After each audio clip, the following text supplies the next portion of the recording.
Très bien.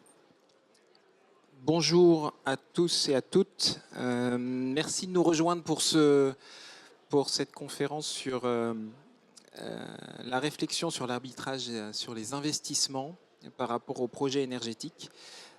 Donc je me présente, Emmanuel Verlinden, je fais partie du bureau d'études cabinet Citadia qui est intégré au groupe 7. Et je suis accompagné aujourd'hui donc de 3 intervenants qui vont se présenter dans un instant.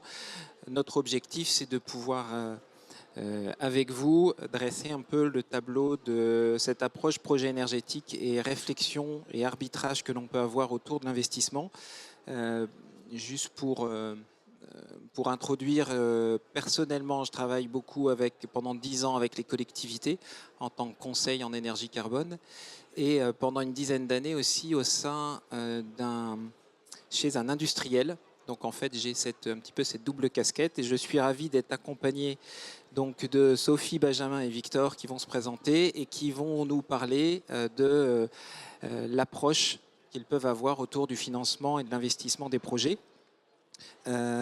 Sophie, donc du Crédit Agricole, directrice du secteur dans la transition écologique et responsable sur la partie RSE.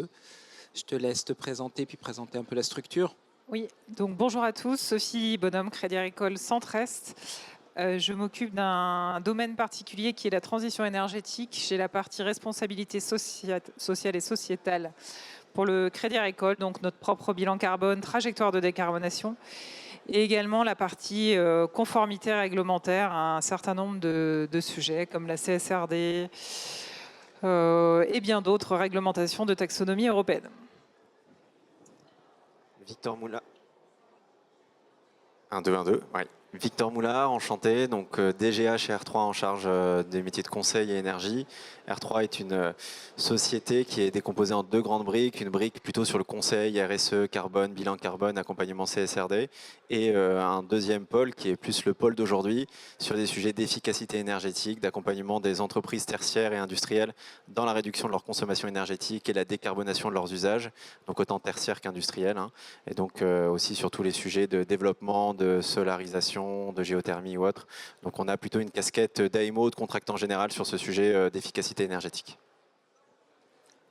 Bonjour, donc Benjamin Loisel, je travaille à la CERL, je suis responsable de la filiale CERL Énergie. Donc la CERL, si vous n'êtes pas lyonnais, vous ne connaîtrez probablement pas. On est l'aménageur. Nous vous invitons à rejoindre l'atelier CSRD. Pas de retour en arrière pour la SACDN. En salle Belcourt 2, atelier animé par Godwin Management. Donc suite à cette petite pause, je m'occupe de CERL Énergie. Donc la CERL est un aménageur, donc société parapublique, bras armé de la métropole de Lyon pour les opérations d'aménagement urbain. Et CERL Énergie est sa filiale qui est un outil de développement d'énergie renouvelable, photovoltaïque et géothermie, donc tiers investisseur et spécialiste énergie renouvelable. Très bien, donc ce trio complémentaire pour pouvoir échanger, travailler sur les enjeux et l'accompagnement de l'aide à la décision par rapport au projet énergétique. Et pour commencer, Benjamin, je me tourne vers toi par rapport à l'environnement de cette transition écologique et les acteurs que l'on peut côtoyer. Quels sont les points d'attention que tu pourrais nous apporter ? Alors, la transition énergétique, c'est un peu un mot fourre-tout, mais ça s'inscrit dans un contexte qui est extrêmement concret, qui est celui de l'objectif européen de neutralité carbone à échéance. Et cette neutralité carbone, elle est recherchée au travers de 2 axes principaux. Le premier, c'est la recherche de la sobriété, des économies d'énergie. Et le deuxième, c'est celui, je dirais, de l'électrification, c'est-à-dire le remplacement de moyens de production provenant d'énergies fossiles par des énergies électriques. Je prends un exemple, la transition vers les véhicules électriques, le remplacement de chaudières gaz par des pompes à chaleur ou de la géothermie, l'électrification des sites industriels. Et donc, je vais me focaliser un peu sur cet enjeu d'électrification. j'ai envie de le comparer un petit peu à une forme de diligence qui serait tirée par 2 chevaux. Le premier de ces chevaux, c'est celui donc, de l'augmentation des consommations électriques. C'est-à-dire que quand on électrifie, on remplace, comme je l'ai expliqué, des appareils qui utilisent des énergies fossiles par des énergies électriques décarbonées. Et donc ça génère une augmentation, une prévision d'augmentation des consommations électriques. RTE prévoit que sur le territoire, d'ici à 2035, on soit passé de 460 TWh de consommation à 640 TWh. Donc grande prévision d'augmentation d'électricité. Et ça, c'est le premier cheval. Le deuxième, c'est que pour faire face à cette augmentation de consommation électrique, il faut mettre en place des moyens de production décarbonés. Sinon, si on ne le fait pas, la conséquence, c'est qu'on achète une voiture électrique, on la branche, et à l'autre bout du pays, une centrale à charbon démarre pour pouvoir l'alimenter en énergie, ce qui serait un peu paradoxal. Donc il faut bien qu'il y ait ce deuxième cheval dessus des productions électriques. Et donc pour faire face à ces augmentations d'électricité, RTE préconisait en 2019 la mise en œuvre de, pour donner un ordre d'idée, 7 mégawatts crête, 7 gigawatts crête pardon, de centrales photovoltaïques, donc rien que pour le solaire, par an sur le territoire. Donc de très grandes ambitions de développement d'énergie et notamment renouvelables. Le pacte donc, de ces préconisations et de ces besoins qui découlent de l'objectif de neutralité carbone découle un arsenal législatif. D'abord, c'est le pacte vert européen et sa déclinaison française, la loi APER qui est arrivée il y a 2 ans en France, en mars 2023. La loi APER, donc c'est l'obligation de solariser des parkings, l'obligation de solariser des bâtiments pour les pans les plus connus. Et en fait, ces outils législatifs, ils génère un changement de paradigme en fait dans les enjeux énergétiques sur le territoire. Grosso modo, on passe d'une production d'énergie qui sont centralisées historiquement à des énergies qui sont décentralisées. En construisant des centrales photovoltaïques partout sur le territoire, on vient localiser de manière beaucoup plus décentralisée les moyens de production de l'énergie. Et on vient aussi décentraliser les responsabilités. Donc les acteurs de l'énergie deviennent également décentralisés. Les collectivités, les entreprises industrielles, le tertiaire, les concessionnaires de réseau. Donc c'est vraiment dans le cadre de ce changement de paradigme et de la prise en main des gestions des production d'énergie par les territoires que s'inscrit et par les acteurs locaux que s'inscrit cette réflexion sur la transition énergétique. Merci beaucoup Benjamin. Et justement, je me tourne vers Sophie concernant la façon, en tant qu'acteur, multi-acteur, que le Crédit Agricole a pu mener une action déjà en son sein, et puis aussi plus globalement par la suite. Alors, en termes d'exemple, puisqu'on devait citer effectivement des choix et des prises de position, donc on a rénové notre siège social qui fait 27 000 m², donc celui en région. Donc on avait fait ce choix en avant crise Covid, donc 2018-2019, de faire cette rénovation énergétique, et on a appelé ça plutôt une réarchitecture. L'enjeu dans le choix de la performance énergétique du bâtiment, c'était d'utiliser tous les outils à notre disposition. Donc la première chose, on avait eu la chance d'avoir de la géothermie historique qu'on a remis en place avec 15 puits de géothermie aujourd'hui qui nous servent à refroidir et à chauffer un grand hub, donc qui sont consommés à 99%. Donc c'était des choix qui ont été faits historiquement et qui ont été repris. La géothermie, ça fonctionne très bien. Le deuxième point, on a installé 1000 panneaux solaires, donc à peu près 1700 m². Là aussi, auto-utilisé à 99% en permanence.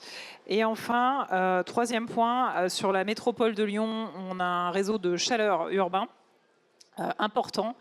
Et on a travaillé avec la métropole justement pour que ce réseau soit étendu à notre... D'expérience intéressante CSRD avec un acteur du territoire, la SADVEL. Vous pouvez rejoindre la salle B3. C'est bon, je peux en parler, ça dynamise. Donc on s'est raccordé au chauffage urbain de la métropole lyonnaise, ce qui a permis d'étendre le réseau au résidentiel autour de chez nous. Donc d'un point de vue implantation territoriale, dans notre choix, on consomme la semaine du lundi au vendredi, quand le résidentiel prend le pli effectivement de la chaufferie qui est à proximité de la Duchère. Donc un triptyque énergétique important, en plus effectivement d'une alimentation avec un contrat basé sur de l'hydraulique. En parallèle, dans les choix d'investissement, l'installation de 100 bornes pour des véhicules électriques, C'est beaucoup aujourd'hui par rapport aux besoins réels de nos collaborateurs. Par contre, dans le choix, c'était d'anticiper les tendances futures à 3-4 ans, puisque pour installer les réseaux, c'est un investissement à un instant T. Donc on a fait le choix d'installer sans borne qu'on possède en propre, opéré par un opérateur. Voilà, mais je pourrais répondre par ailleurs à des questions. Donc le choix a été fait d'anticiper, d'avoir un mix complet.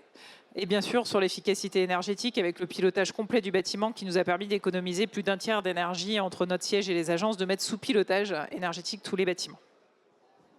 Merci Sophie. De fait, ces choix engageaient un certain nombre de travaux, un certain nombre d'investissements. Et donc, je me tourne vers Victor qui, je crois, a pu directement ou indirectement y contribuer, en tout cas dans la réflexion. Comment, dans la priorisation de ces choix, il est envisageable de poser des critères ou d'orienter les investissements et l'acteur qu'il souhaite mener. Pour aider à prioriser les investissements dans l'efficacité énergétique, c'est important d'avoir un point de départ pour savoir qu'est-ce qu'il faut prioriser et comment on le priorise. On parle beaucoup de l'audit énergétique. L'audit énergétique, c'est l'avantage de pouvoir bien faire une photo de qu'est-ce qu'on consomme, comment on le consomme, et donc quels sont les gisements d'économie d'énergie qu'on peut avoir sur un bâtiment ou sur un process industriel. À partir de cet audit énergétique, on va venir regarder tous les flux d'un bâtiment, toutes les sources de consommation, que ce soit du chaud, du froid, de l'éclairage, de la GTB, des opportunités de développement d'ENR pour avoir l'autoconsommation sur site. L'audit énergétique, il peut vraiment de comprendre tout ce qu'il faut faire, comment on le fait, quel est son coût et quel serait donc le ROI sur le bâtiment si on met en place ces actions. L'audit énergétique, c'est bien, mais l'audit énergétique, on n'est pas encore dans l'action. On est dans la définition de ce qu'il faut faire et comment on le priorise. Mais on est obligé de passer par là pour pouvoir bien prioriser, ce qui est le thème de la table ronde, si je ne me trompe pas. Et on a beaucoup de nos clients qui viennent nous voir avec une liste à l'après-vert de devis qu'ils ont pu recevoir d'installateurs de GTB, d'acteurs du relamping, d'installateurs de pompes à chaleur. Et ils nous disent qu'est-ce que je fais de ces devis-là aujourd'hui? Est-ce que je prends le moins cher? Comment j'arrive à prioriser? Et si on n'a pas une vision globale sur son bâtiment et quelle est l'ambition qu'on va se donner en termes de réduction de ses consommations, on ne sait pas prioriser. Et donc tout le travail qu'on fait avec nos clients, c'est vraiment de repartir du début et pouvoir bien définir qu'est-ce qu'il faut faire sur le bâtiment et comment on le fait. On peut avoir des niveaux d'ambition qui peuvent être assez élevés. On peut réduire jusqu'à 80% les consommations d'un bâtiment, d'un site industriel, si on a envie de se mettre les moyens. Mais il y a toujours des étapes avant, des étapes, des quick wins comme on peut les appeler, où on peut commencer à réduire les consommations en minimisant les investissements, ce qui permet aussi de prioriser à moyen terme des investissements un peu plus lourds qui vont commencer à avoir un impact sur la facture énergétique. L'audit, comme je disais, c'est bien, mais c'est le début. Après, quand on décide de passer à l'action, il faut réussir à avoir une vision globale, comme je le précisais, et surtout raisonner en termes d'enveloppe. On ne peut pas uniquement raisonner en termes de je vais faire un CAPEX pour ma pompe à chaleur en année 1 et l'année suivante, je ferai la rénovation de ma GTB ou le remplacement de mon relamping. Quand on agit comme ça, les entreprises, en majorité des cas, ils font un plan d'investissement sur plusieurs années. Mais la réalité, c'est que l'année 2, l'année 3, l'équipement qui n'était pas prévu, il tombe en panne, où on a une autre priorité business. Et donc, en général, le flux qui était prévu pour l'efficacité énergétique va être réorienté sur autre chose. Et plus on attend pour mettre en place ces actions, plus la facture énergétique, elle reste identique, voire même elle augmente en fonction des prix de l'énergie que, évidemment, on peut difficilement maîtriser. On peut maîtriser le mégawattheure, maîtriser l'euro est plus compliqué. Donc c'est important de raisonner vraiment financement d'enveloppe. Et en finançant une enveloppe, pour le coup, là, on peut intégrer différents travaux. Et dans ces travaux-là, on va pouvoir aller vraiment toucher concrètement les consommations énergétiques et les réduire de manière drastique. Et il y a aujourd'hui de plus en plus d'acteurs, ça se développe aussi dans le public. Le public a mis plus de temps à se mettre sur ces sujets-là, mais aujourd'hui s'y met sur les sujets de contrats de performance énergétique. Aujourd'hui, ces actions, ce type d'offre, ce type d'accompagnement, il a évidemment des vertus puisqu'il vous sécurise, vous en tant que client, sur la promesse apportée par le prestataire sur la réduction. Aller sur un site et dire vous allez réduire de 40% vos consommations, c'est bien, mais ce chiffre-là, il faut qu'il soit concret, il faut qu'il soit vraiment mesurable, parce qu'évidemment, derrière, quand vous allez présenter ce 40% à votre direction générale, il faut pouvoir s'engager sur le ROI qui va venir sortir de ces travaux-là. L'efficacité énergétique, c'est toujours investissement versus ROI, investissement versus réduction des émissions de CO2. Et donc l'intérêt de ces contrats de performance, c'est venir garantir que ce pourcentage avancé de réduction de mégawattheures, de réduction de tonnes de CO2 eh ben, ce n'est pas un pourcentage sorti du chapeau, c'est un pourcentage qui va être réel, concret et mesurable. Et donc là, pour moi, quand on est dans ces fonctionnements-là de contrat de performance, avec des accompagnements par du tiers financement, on arrive tout de suite à débloquer tous les verrous, puisqu'on a un projet d'entreprise qui est court, moyen et long terme, avec des impacts mesurés et sur lesquels surtout il y a un engagement. Parce qu'en général, dans ces contrats de performance, si le prestataire ne fait pas le résultat, enfin, en tout cas c'est ce qu'on fait chez nous, mais en général nos confrères le font aussi, si on ne fait pas les résultats, on a des pénalités qui sont assez fortes, donc on a intérêt à être au rendez-vous. Ça motive, exactement. Ça motive. Sachant que les études sont refinançables par la suite, parce que la phase étude est la plus importante, donc c'est le banquier qui le dit. On réintègre dans le financement du projet la partie étude, donc l'investissement à un instant T est lissé avec la durée d'amortissement effectivement du projet derrière. Donc vous parlez de la notion de finalement feuille de route opérationnelle qui est posée. Cette feuille de route, ce plan d'action, peut être aidé et financé par le recours au tiers investisseur. Benjamin, dans votre situation et dans le cadencement ou déroulement que vous pouvez voir dans les projets qui sont sur le territoire, est-ce que vous pouvez nous en dire un peu plus ou donner peut-être quelques exemples? Alors, en prélude, déjà définir peut-être pour les gens qui ne connaissent pas le terme dans la salle, la notion de tiers investisseur. L'énergie a une valeur et on parle d'investir et d'énergie, donc c'est bien la preuve que ça a une valeur. Et l'existence des tiers investisseurs, en fait, c'est des sociétés chez qui vous pourrez externaliser votre investissement. Vous avez un parking, vous le laissez son occupation à un tiers investisseur qui va y mettre des ombrières photovoltaïques et va faire son affaire d'acheter des ombrières et de les exploiter pendant une vingtaine ou une trentaine d'années pour pouvoir gagner sa vie là-dessus. L'existence d'entreprises qui arrivent à gagner leur vie là-dessus, c'est la preuve irréfutable que l'énergie a une valeur et qu'on peut grosso modo en vivre. Donc ce qui s'applique aux tiers investisseurs s'applique aussi à vous-même, c'est-à-dire que vous pouvez aussi décider d'investir vous-même dans cette valeur et d'y trouver une rentabilité. Je fais un petit focus sur la valeur de l'énergie parce que elle est extrêmement variable, elle est très peu prévisible. On a vu en 2022 que d'un seul coup elle a fait x10 pendant 6 mois. Ça a été extrêmement douloureux. On a vu aussi à quel point elle est indispensable. Il y a quelques semaines en Espagne, ils ont eu 8 heures de coupure d'électricité. Plus de téléphone, plus de caisses dans les magasins, plus de pompes à essence, plus de feux rouges. Enfin, la société s'arrête. Donc elle a à la fois une valeur, mais qui est peut-être presque sous-estimée par rapport à l'utilité qu'elle a. Bon, ça c'est simplement pour revenir là-dessus, mais après, donc, je reviens sur investir dans l'énergie. C'est un choix qui peut être guidé pour vous par un souhait de rentabilité ou par d'autres facteurs. En fait, on parle d'arbitrage d'investissement dans l'énergie. Tout va dépendre en fait de vos priorités. La majorité des chefs d'entreprise ne savent même pas combien ils payent de factures d'électricité par mois. Donc pour eux, l'électricité ne va pas être une priorité en termes de rentabilité de leur société.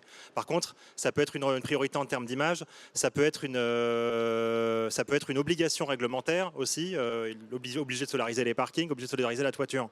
Donc ils peuvent voir ça comme une contrainte ou une obligation.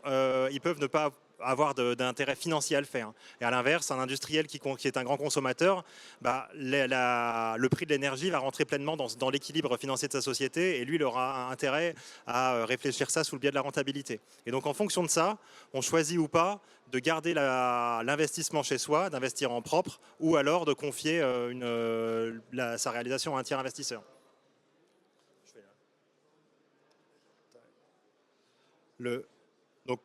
Grosso modo, si vous faites investir par quelqu'un d'autre, l'avantage c'est que vous n'aurez pas un euro à sortir vous n'aurez pas exploité cette centrale et vous en retirerez un petit bénéfice puisque le tiers investisseur va vous verser un loyer pour l'occupation de votre terrain pour pouvoir construire et faire vivre sa centrale. L'inconvénient, c'est que vous allez préempter un petit peu votre foncier. C'est-à-dire que ce tiers investisseur, pour habiter chez vous, ça va être un locataire qui va être là pendant au moins 20 ans. Donc il y a quand même une petite réflexion sur la maîtrise de votre foncier à avoir derrière. Et à l'inverse, si vous choisissez d'investir directement, vous allez certes mobiliser de l'argent. Par contre, vous allez avoir une récupération directe du bénéfice qui sera donc plus important. Et en gros, votre seul frein, c'est votre capacité d'investissement et l'intérêt que vous avez à le faire. Après, il peut y avoir d'autres critères. Vouloir maîtriser votre énergie, une énergie qui est produite localement, c'est une énergie qui a un coût stable. votre degré de formation interne en termes de personnel. Est-ce que vous avez des personnes pour pouvoir le gérer en interne? Et aussi, que vous investissiez en propre ou en tiers investisseur, il peut y avoir aussi des mécanismes d'aide qui fonctionnent différemment. Donc vous n'aurez pas la même fiscalité. Donc c'est un arbitrage. Pour répondre à la question de l'arbitrage, je dirais que il y a peu de cas de figure où vous ne pourrez pas investir ou faire investir dans des rénovations énergétiques ou dans des productions d'énergie. Parce que par la valeur même de l'énergie, ces investissements arrivent à se porter dans le temps. Par contre, vous pouvez le mode d'investissement, que ce soit vous par une société extérieure, celui-là, il mérite réflexion et il mérite étude. Sophie, pourriez peut-être préciser aussi sur le tiers investisseur. Alors, qui sont-ils? On parle Non, ça peut être au moment du financement de votre projet, donc vous demandez effectivement à la banque, éventuellement, qui peut être tiers investisseur. Ça peut être un copartenariat avec un fonds d'investissement ou la structure qui conseille ou qui réalise la partie audit, qui peut être aussi investisseur des structures. Très bien. Et le Crédit Agricole, comment fait-il pour la feuille de route que vous avez décrite tout à l'heure, pour les ambitions qui ont été données, comment ça s'est déroulé? Alors, déjà, on la challenge. Oui. Avant d'accompagner, en général, aujourd'hui, la plupart des banques et des établissements financiers ont des équipes dédiées. Donc, selon les opérateurs qui proposeront des accompagnements aux entreprises, il peut y avoir des équipes dédiées qui vont les challenger le modèle pour vérifier l'adéquation soit du productible, soit du projet d'investissement, soit des fonds propres apportés. Tout ce qui est fonds propres peut varier de 10 à 15%. Donc souvent, on demandera à l'entreprise si elle veut auto-porter son projet, qu'elle apporte de la trésorerie dans le projet, soit en cas de coup dur, en cas de dégradation ou de retard du projet. Comment on fait aussi? On accompagne par un financement différé, ça c'est pour la partie classique, sans surprise, au même titre que quand vous construisez votre bâtiment. Sur certains projets d'économie d'énergie ou de production d'énergie, on tient compte du moment où cette partie est opérationnelle. Et d'où aussi l'équilibre de fonds propres apportés. Et la partie aussi d'accompagnement, nous ce qu'on va regarder en tant que banquier, c'est que la création de ce projet énergétique global ne déséquilibre pas l'activité première de l'entreprise. Je suis une activité industrielle. C'est pas parce que j'ai des milliers de mètres carrés qu'il faut que je mette en péril mon investissement à côté qui va représenter des millions versus mon activité première ou mes salariés. Un chef d'entreprise, son activité première, c'est de faire tourner son entreprise. C'est pas de devenir producteur d'énergie. Ni de valoriser ses actifs. Et on est là quand même pour regarder cette stratégie qui concerne à la fois l'actionnaire, le dirigeant actionnaire, le fonds d'investissement et l'équipe dirigeante de l'entreprise. Donc ça dépendra de la stratégie de l'entreprise au global, de ses priorités de développement. Et après, effectivement, comme tu le disais, pour les entreprises qui ne souhaitent pas porter ces projets et optimiser les actifs, les bâtiments, les terrains, on a recours à cette partie tiers investissement qui permet de générer des revenus complémentaires, qui sont une solution aujourd'hui qui se développe petit à petit, mais qui encore a du sens à trouver aujourd'hui, ce qui permet de rester compétitif dans l'avenir et d'avoir une vraie stratégie posée. Donc, c'est des modèles qui se déploient. Je suis persuadée que dans les trajectoires d'investissement, il faut continuer. Nous, en tant que banquiers, ce qu'on va regarder, c'est que les entreprises qui ont engagé ces transitions et cette transformation vont continuer aujourd'hui. Il ne faut pas que ça s'arrête parce qu'il y ait des mouvements politiques, géopolitiques. Parce que dans 5 ans, les entreprises, celles qui auront pris un plat en avant, seront celles qui, compétitivement, vont être regardées sur un screen face aux autres. Donc, il ne faut pas arrêter. Il y a effectivement des choix à faire, comme on en discute aujourd'hui. Il y a sa manière à challenger. Mais je pense qu'il faut continuer dans cette démarche et les banquiers vous diront logiquement tous la même chose. Donc j'entends continuer à oser, éviter l'immobilisme malgré le contexte qu'on décrivait tout à l'heure et qu'on entend quand même depuis quelques temps sur notamment les prix ou les incertitudes sur les innovations ou les stratégies énergétiques nationales. Benjamin, sur ce contexte, comment on peut éviter l'immobilisme? Parce que j'entends les solutions et les réponses. Néanmoins, on peut aussi avoir un réflexe de prudence, peut-être de bon père de famille, en se disant j'attends de voir avant de pouvoir m'engager. Effectivement, il y a un contexte qui est extrêmement volatile. Les prix de l'énergie sont extrêmement volatiles. On n'a aucune visibilité après quelques décennies de stabilité. Aujourd'hui, la seule certitude qu'on a, c'est qu'on n'a pas de visibilité. On a un contexte également politique qui est extrêmement variable et qui peut avoir une incidence sur les décisions politiques qui aident ou qui incitent ou non. La réalité, c'est aussi que la production d'une énergie locale ou la réduction de vos consommations d'énergie, c'est quelque chose qui sera stable dans le temps. C'est-à-dire que ce sera un socle de stabilité pour ce poste de dépense et qui sera complètement déconnecté de cette volatilité-là. Donc c'est une sage décision dans un contexte extrêmement variable que d'investir dans quelques éléments de stabilité sur nos bilans financiers. Ouais, je pense que ça c'est hyper important ce que dit Benjamin, hein, c'est qu'aujourd'hui l'autoconsommation c'est vraiment une sécurisation de son prix de l'énergie, de son approvisionnement et une sécurisation sur en plus une durée qui peut aller jusqu'à sur 15 à 20 ans, parce que c'est la durée de vie des équipements, voire même on peut monter jusqu'à 25. C'est une vraie opportunité qui est offerte aujourd'hui. Donc avant, tout ce qui était PV, c'était principalement revendu sur le réseau parce que les prix, le S21, les prix de revente garantis par EDF étaient tellement intéressants que les acteurs posaient du PV pour revendre sur le réseau.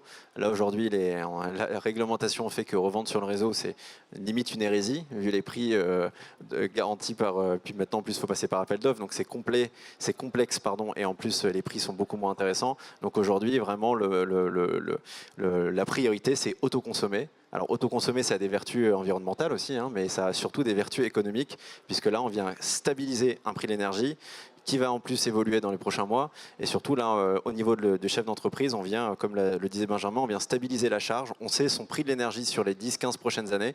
Maintenant, on peut se focaliser sur son business, sur son produit, sur son développement économique, et puis voir les actualités géopolitiques ou l'évolution du prix de l'énergie comme étant une crainte et une angoisse pour un chef d'entreprise au quotidien.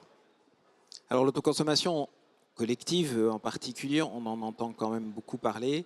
Aujourd'hui, les uns et les autres, dans vos interlocuteurs, alors on parle d'autoconsommation, mais on pourrait parler aussi de solutions techniques, comment aussi la technologie peut nous amener une certaine sécurisation. Ce matin, j'étais sur les sujets du stockage, et un grand sujet sur l'investissement dans le stockage, et également pour apporter à la fois de la flexibilité, mais aussi une forme de résilience dans notre système de production, y compris pour des industriels en local. Est-ce que vous voyez une inflexion de vos interlocuteurs, malgré, je dirais, l'actualité, qui incite, dans leur vision, dans leur projection stratégique, à apporter des projets sérieux? Je vais répondre sur la partie batterie et je laisserai mes camarades compléter. Aujourd'hui, le sujet des batteries en complément des panneaux solaires, ça n'existait quasiment pas il y a quelques années parce que le ratio investissement versus ROI était vraiment très négatif, surtout dans le contexte où toute l'énergie produite non utilisée était revendue à un tarif intéressant. Là aujourd'hui, avec le fait de revendre sa surproduction qui est moins intéressante, le sujet de batterie ressort. Néanmoins, il reste quand même un coût de capex assez important. On est très en retard par rapport à d'autres voisins, notamment plutôt à l'Est européen et notamment chinois, où ils ont se développé ce sujet de la batterie en complément du panneau solaire. Nous, on est assez frileux. Il va falloir réussir à passer à l'action, mais encore une fois, c'est une approche et une ambition des chefs d'entreprise qui est différente. On est sur une vision très long terme sur son bien, sur du stockage d'énergie, et ça fonctionne plutôt bien, surtout aujourd'hui maintenant, stockage et panneaux solaires. Il faut encore qu'on investisse dans cette filière, puisqu'aujourd'hui, on a encore des coûts de production, c'est pas encore assez industrialisé, donc la batterie coûte très cher par rapport au coût de production qu'on peut avoir sur un panneau solaire.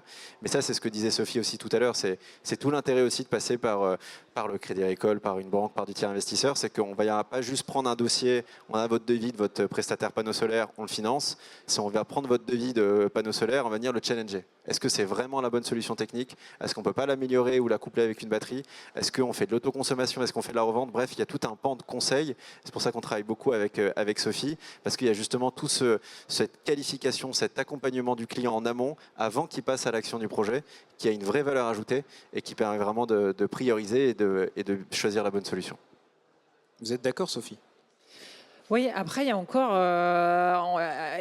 du boulot. Hein. Aujourd'hui, il n'y a qu'à circuler autour de Lyon.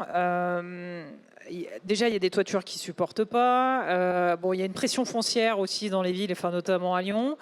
C'est pour ça que je dis qu'il ne faut pas s'arrêter, on est dans le bon mouvement, et dimensionner effectivement au plus juste les installations déjà pour l'autoconsommation et l'outil de production. Moi, je reste persuadée que l'autoconsommation, avant d'aller faire de l'autoconsommation collective ou de la batterie, effectivement, il y a encore un boulevard sur l'autoconsommation qui n'est pas encore exploité, donc je suis très optimiste. Hein. Ça laissera le temps effectivement aux nouvelles technologies d'arriver sur la partie batterie. Bon, vous avez aussi le stockage virtuel. Et déjà, si on avance collectivement en ce sens, parce que parfois on a vu aussi, on va le dire dans l'autre sens, un jeu de provocateur, des installations qui étaient beaucoup trop grandes et inutiles pour une entreprise. Enfin, c'est bien la revente, mais je le rappelle, l'entreprise, sa première priorité, alors je vais peut-être choquer, il y a peut-être pas mal d'installateurs dans la salle, mais c'est trop grand. Enfin, aller mettre, risquer à l'entreprise d'aller faire des investissements surdimensionnés aujourd'hui, il faut quand même que ça fasse sens avec l'histoire demain, l'actif qui sera revendu, la durée effectivement du financement et les garanties qui vont avec. Voilà. Donc, il y a un boulevard encore. Il faut continuer dans nos démarches et on est tous autour de la table, je pense, convaincus ou dans la salle. Mais avec du bon dimensionnement. Quel type d'autoconsommation? Aujourd'hui, pour un chef d'entreprise, c'est pas facile. Hein. Il arrive effectivement, il sait pas. Donc, commençons par l'audit dans le choix d'investissement, c'est ce qu'on disait tout à l'heure. Savoir s'entourer aussi également, et après voir quels aussi fonds propres. Je suis prêt à allouer un peu de liquidité à ce projet-là, et qui va aussi prendre du temps homme aux dirigeants. Parce que malheureusement, il voit beaucoup d'intervenants aujourd'hui, mais il faut qu'il ait soit une personne dédiée, un energy manager, un spécialiste immobilier. Alors, c'est pas facile pour une PME, parce que sinon, pour monter un projet effectivement global, ça ne sera pas suffisant. Et Benjamin, dans tes travaux, tes liens avec les différents acteurs? Alors, il y a eu un énorme sursaut et un énorme réveil en 2022, pendant la crise de l'énergie, où là, le téléphone sonnait à peu près toutes les semaines. Ou plus pour demander d'avoir dans les 2 mois une installation sur le toit. Cet électrochoc qui pourra revenir, mais en tout cas là depuis il y a eu grosso modo quand même une stabilisation temporaire du prix de l'électricité, ce qui fait que grosso modo les chefs d'entreprise ont un peu oublié aussi, je trouve, cette problématique. On l'a dit, l'avenir est extrêmement incertain.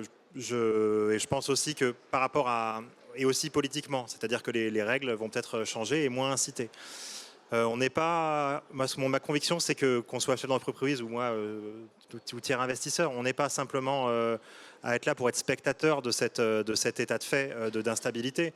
On peut contribuer aussi à écrire un tout petit peu l'histoire qu'on a envie d'écrire, le futur qu'on a envie d'écrire, justement en prenant la décision d'avancer d'une manière ou d'une autre, d'avancer dans le sens qui nous semble le plus opportun pour justement la réduction, contribuer à la réduction du CO2.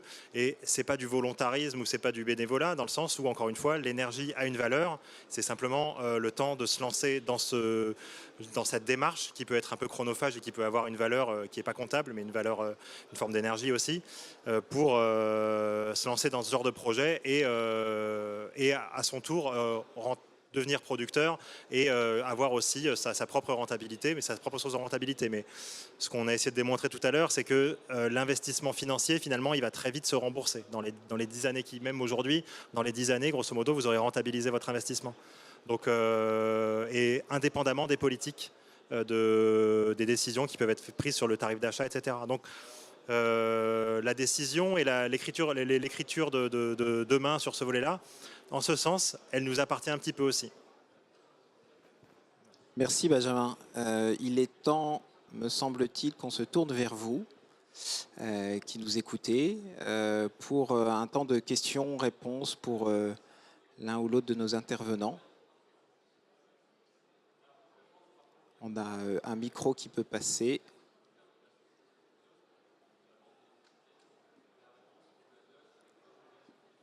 Non ? Personne n'a besoin de complément d'information. Alors,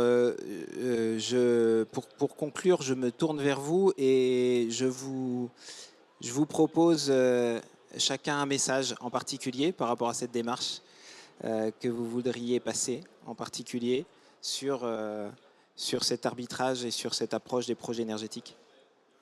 Non, mais... Allô, oui, pardon.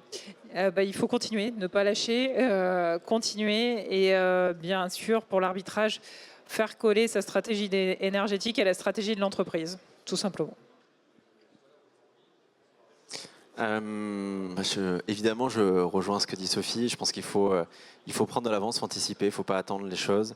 On n'a pas trop parlé, je pense que ça a dû être peut-être abordé dans les autres tables rondes, mais il y a un vrai sujet quand même sur l'Arenh qui va arriver en fin d'année, début 2026.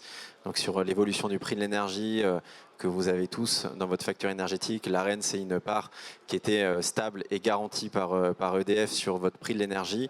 Là, à la fin de cette Arenh, c'est assez marrant parce qu'on en parle assez peu, in fine, alors que ça risque d'être quand même un gros chamboulement dans le prix de l'énergie de la grande majorité des entreprises. Parce que c'est très difficile en fait de prévoir quel va être l'impact très concret de l'Arenh sur la facture énergétique des entreprises. Nous, de ce qu'on constate et de ce qu'on évoque avec nos collègues, on pense qu'on va être sur des augmentations de facture énergétique qui peuvent aller entre 10 et 40%. Donc cette augmentation, il faut l'anticiper. Et donc, pas l'anticiper, il faut lancer des projets parce que c'est en lançant des projets que vous allez réduire les mégawattheures. Et encore une fois, là, ce que vous avez entre les mains, c'est le mégawattheure, c'est pas l'euro du mégawattheure. Donc, agissez sur vos mégawattheures pour stabiliser le prix et justement réduire ces mauvaises surprises de fin d'Arenh notamment. Moi, je vais répéter un peu ce que j'ai dit précédemment, mais mon message, c'est de dire que les énergies renouvelables ne sont pas un choix qui soit spécifiquement partisan, c'est plus aujourd'hui un choix pragmatique qui est pris en fonction de leviers financiers qui sont aujourd'hui très clairement positifs pour à peu près et à la portée de tout le monde. Donc c'est vraiment quelque chose qui vaut la peine d'être exploré pour tout à chacun dans les développements de ces entreprises.